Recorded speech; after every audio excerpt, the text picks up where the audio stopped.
Hello friends, welcome back to our channel. இன்னைக்கு இந்த வீடியோல ஒரு சூப்பர் அண்ட் குயிக்கான மேக்கப் லுக் தான் பார்க்க போறோம். ஸோ ஒரு 5 மினிட்ஸ்ல ஒரு பிகினர் ஃப்ரெண்ட்லியா எப்படி குயிக்காக மேக்கப் பண்ணலான்னு பார்க்கலாம். ஸோ ரொம்ப மினிமலான ப்ராடக்ட்ஸ் வச்சு ரொம்பவும் வந்து ட்ரான்ஸ்ஃபர் ப்ரூஃபாக இருக்கிற மாதிரி ஒரு சிம்பிள் அண்ட் நீட்டான மேக்கப் லுக் தான் பார்க்க போகிறோம். ஸோ இந்த லுக் வந்துட்டு நீங்கள் நார்மலாக காலேஜாக இருக்கட்டும் இல்லை ஒரு டே அவுட்டாக இருக்கட்டும், ஸோ எந்த ஈவெண்ட்னாலுமே நீங்கள் உங்களுக்கு செல்ஃபாக நீங்கள் பண்ணிக்கலாம். ஸோ மினிமலான ப்ராடக்ட்ஸ் வச்சு ஒரு 5 மினிட்ஸில் எப்படி குயிக்கான மேக்கப் பண்ணலான்றது இந்த வீடியோவில் பார்க்கலாம். அதே மாதிரி நம்ம சேனலை ஃபர்ஸ்ட் டைம் பார்க்குறீங்கன்னா மறக்காமல் சப்ஸ்கிரைப் பண்ணுங்கள். வாங்க வீடியோக்குள்ளே போகலாம். ஃபர்ஸ்ட் வந்துட்டு நம்ம ஸ்கின்னை வந்து மேக்கப் பண்ணுறோம் அப்படின்னாலே ஸ்கின் கேர் ரொம்ப இம்பார்ட்டன்ட்ங்க. நீங்கள் ஸ்கின் கேர் வந்து பண்ணும்போது பார்த்தீங்கன்னா உங்கள் ஸ்கின் டைப் என்னன்றதை தெரிஞ்சுக்கிட்டு அதுக்கப்புறம் நீங்கள் ப்ராடக்ட்ஸ் வாங்குங்க. ஃபர்ஸ்ட் வந்து நான் டோனர் யூஸ் பண்ணுறேன்.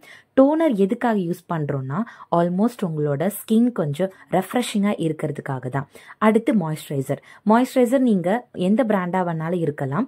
உங்கள் ஸ்கின்க்கு ஏற்ற மாதிரி நீங்கள் மாய்ஸ்சரைசர் வாங்கிக்கோங்க. நான் வந்து செட்டஃபில் தான் யூஸ் பண்ணுறேன். இது எல்லா ஸ்கின்னுக்குமே ரொம்ப சூப்பராக இருக்கும். உங்கள் ஸ்கின் ரொம்ப நேரம் ஹைட்ரேட்டாகவும் இருக்கும். மாய்ஸ்சரைசர் யூஸ் பண்ணதுக்கப்புறம் பார்த்தீங்கன்னா சீரம் யூஸ் பண்ணலாம். இந்த சீரம் வந்துட்டு உங்களோட ஸ்கின்னை ரொம்பவே ஹைட்ரேட்டாக வச்சுக்கும். ஸோ நான் இது ரொம்ப நாளாக யூஸ் பண்ணிட்டு இருக்கிறதுனால எவ்வளோதான் நீங்கள் மேக்கப் போட்டாலுமே உங்களோட ஸ்கின் வந்துட்டு நல்லா ப்ரொடெக்ட் பண்ணும் மேக்கப்லேருந்து. ஸோ அதனால் கண்டிப்பாக நீங்கள் ஸ்கின் கேரை ஸ்கிப் பண்ணாமல் யூஸ் பண்ணுங்க. அதுக்கப்புறம் சன்ஸ்கிரீன் வந்து ரொம்பவே இம்பார்ட்டன்ட். நீங்கள் வெளியில் போகிறீங்க அப்படின்னும் போது கண்டிப்பாக உங்களோட சன் பர்ன்ஸ்லேருந்து கண்டிப்பாக உங்கள் ஸ்கின்னை வந்து ப்ரொடெக்ட் பண்ணணும்னா அது சன்ஸ்க்ரீனால் மட்டும்தான் முடியும்.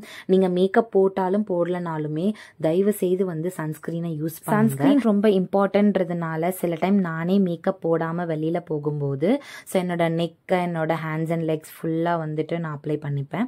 அதுக்கப்புறம் பார்த்தீங்கன்னா ப்ரைமர். ஸோ ஒரு மேக்கப்பில் ப்ரைமர் ரொம்ப வந்து இம்பார்ட்டன்டான்னு கேட்டிங்கன்னா உங்களுக்கு லாங் லாஸ்டிங்காக வேணும்னா நீங்கள் ப்ரைமர் யூஸ் பண்ணலாம், இல்லைனா வேண்டாம், ஸ்கிப் பண்ணிக்கலாம். ஸோ நீங்கள் வந்து ப்ரைமர் வந்துட்டு உங்களுக்கு லாங் லாஸ்டிங்காக இருக்கணுன்றதுனால தான் யூஸ் பண்ணுறோம். இப்போ நீங்கள் ட்ரை ஸ்கின்னாக இருக்கீங்கன்னா டியூவி ப்ரைமர் யூஸ் பண்ணுங்க. இப்போ நான் வந்துட்டு என்னோட பிக்மெண்டேஷன் என்னோட டார்க் சர்க்கிள்ஸ் எல்லாம் வந்து கவர் பண்ணுறதுக்கு கன்சீலர் யூஸ் பண்ண போகிறேன். கன்சீலர் ஆக்சுவலி பார்த்தீங்கன்னா ரொம்ப லைட்டர் கலர்லாம் எடுக்கக்கூடாது. உங்களோட ஸ்கின்னுக்கு மேட்சாக இருக்க கலர்ஸ் எடுத்து நீங்கள் இந்த மாதிரி டார்க் சர்க்கிள்ஸ் இந்த மாதிரி பிக்மெண்டேஷன்ஸ் எல்லாமே நீங்கள் ஹைட் பண்ணலாம்.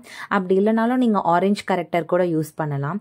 ஆனால் நம்ம லைட் மேக்கப்புக்கு சம்டைம்ஸ் ஆரஞ்ச் கரெக்டர்ஸ் வந்துட்டு ரொம்ப ஆரஞ்சிஷாக தெரியும். ஸோ அதனால் கன்சீலரே நீங்கள் போட்டுட்டு கூட காம்பேக்ட் போட்டுக்கலாம். ஸோ அது இன்னும் சிம்பிளாக இருக்கும். ஸோ இல்லை எனக்கு கொஞ்சம் ஃபுல் கவரேஜ் இருக்கணும், கொஞ்சம் ஈவன் டோனாக இருக்கணும் அப்படின்னு பார்த்தீங்கன்னா நீங்கள் ஃபவுண்டேஷன் போகலாம். இந்த ஃபவுண்டேஷன் ரொம்பவே லைட் ஸ்கின்னாக இருக்கும். ஸோ உங்களுக்கு வந்து ஸ்கின்ல வந்துட்டு ரொம்ப ஹெவி ஃபீல் கொடுக்காது, லைட் வெயிட்டாக இருக்கும். அதே மாதிரி நல்லாவே பிளெண்ட் ஆகும். ஸோ அதனால் நீங்கள் தாராளமாக இந்த ஃபவுண்டேஷனை யூஸ் பண்ணிக்கலாம். இந்த நைகா, ஃபிட்மி இது மாதிரி ப்ராடக்ட்ஸ்லாம் வந்து பார்த்தீங்கன்னா ரொம்பவே வந்து ஸ்கின் லைக்கான ஃபினிஷ் கொடுத்துரும். ஸோ அதனால் நான் டெய்லி யூஸஸ்க்கு இப்படி தான் பண்ணுவேன். பேஸ் நீங்கள் கரெக்டாக ஃபிக்ஸ் பண்ணதுக்கப்புறம் காம்பேக்ட் போட்டுட்டு யூஸ்வலாக நீங்கள் பண்ணுற மாதிரி ஐ மேக்கப்ஸ், காஜல், மஸ்காரா இது எல்லாமே நீங்கள் போட ஆரம்பிச்சிடலாம். இப்போ நான் வந்துட்டு பார்த்தீங்கன்னா ரொம்ப பேசிக்கான ஒரு ஐ மேக்கப் வந்து போட போகிறேன். இது வந்து நீங்கள் ஐ மேக்கப்பே யூஸ் பண்ணலைன்னா தாராளமாக நீங்கள் இது ட்ரை பண்ணி பார்க்கலாம். எல்லா பேலட்ஸ்லையுமே பார்த்தீங்கன்னா உங்களுக்கு இந்த மாதிரி ஒரு ஆரஞ்சிஷ் பேஜ் கலர் கொடுத்துருப்பாங்க. ஸோ இது ஒரு பிரான்ஸ்டு ஐ மேக்கப் மாதிரி இருக்கும். இது வந்து கரெக்டாக உங்களோட க்ரீஸ் ஏரியாவில் போட்டதுக்கப்புறம் நீங்கள் ஷிம்மர்ஸ் யூஸ் பண்ணுறது தான் பண்ணலாம். இல்லை நீங்கள் அப்படியே மேட் ஃபினிஷாக விட போகிறீங்கனாலும் ஓகே தான். அதுக்கப்புறம் நான் லைனர், மஸ்காரா, காஜல் இதெல்லாம் போட்டு ஃபினிஷ் பண்ணிக்கிறேன். ஸோ தட் அப்போ தான் என்னோட ஐ லுக் வந்துட்டு இன்னும் என்ஹான்ஸ் பண்ணி காட்டும். சில பேருக்கு ஐலைனர் வைக்க பிடிக்காது, சில பேருக்கு காஜல் பிடிக்காது. இந்த மாதிரி இருந்துச்சுன்னா நீங்கள் தாராளமாக அவாய்ட் பண்ணிக்கலாம். நெக்ஸ்ட் வந்து காம்பேக்ட் ப்ளஷ்லாம் போட்டாச்சு. அதுக்கப்புறம் வந்து லிப்ஸ்டிக் யூஸ் பண்ண போகிறேன். டஸ்கி டோனுக்கு லிப்ஸ்டிக்ஸ் எப்பவுமே இந்த மாதிரி கொஞ்சம் டார்க்கான plum colour, maroon colours use பண்ணுறது ரொம்ப நல்லது. அப்போ தான் உங்களோட லிப்ஸும் நல்லா என்ஹான்ஸ் பண்ணி காட்டும். அண்ட் அதே மாதிரி ரொம்ப அடிக்கிற மாதிரிலாம் இருக்காது, ரொம்ப சட்டிலாகவும் இருக்கும். ட்ரை பண்ணி பாருங்கள். இந்த மேக்கப் லுக் வந்து பார்த்தீங்கன்னா பிகினர்ஸ்க்கு ரொம்ப ஹெல்ப்ஃபுல்லாக இருக்கும். ஸோ நீங்கள் கண்டிப்பாக இந்த லுக்கை நீங்கள் ட்ரை பண்ணி பார்க்கலாம். அண்ட் அதே மாதிரி நான் லாஸ்ட்டாக வந்துட்டு செட்டிங் ஸ்ப்ரே வச்சு செட்டும் பண்ணிட்டேன். ஸோ நீங்களுமே இந்த மாதிரி செட் பண்ணிட்டீங்கன்னா உங்களோட மேக்கப் வந்து ட்ரான்ஸ்ஃபர் ப்ரூஃபாக இருக்கும். அண்ட் அதே மாதிரி லாங் லாஸ்டிங்காகவும் இருக்கும். ஃபைனலாக என்னோட லுக்கை நான் க்ரியேட் பண்ணி முடிச்சிட்டேன். ஸோ இதுதான் என்னோட லுக். இது உங்களுக்கு பிடிச்சிருக்குன்னா கண்டிப்பாக உங்கள் ஃப்ரெண்ட்ஸ்க்கு ஷேர் பண்ணுங்கள். நீங்களுமே ட்ரை பண்ணிவிட்டு எனக்கு கமெண்ட் பண்ணுங்கள். எந்த விதமான வீடியோஸ்லாம் மேக்கப் ரிலேட்டடாக போடணுன்றதையும் நீங்கள் மென்ஷன் பண்ணிங்கன்னா அதுக்கேற்ற மாதிரி நம்மளோட லுக்கை பெஸ்ட்டாக காட்டிடலாம்.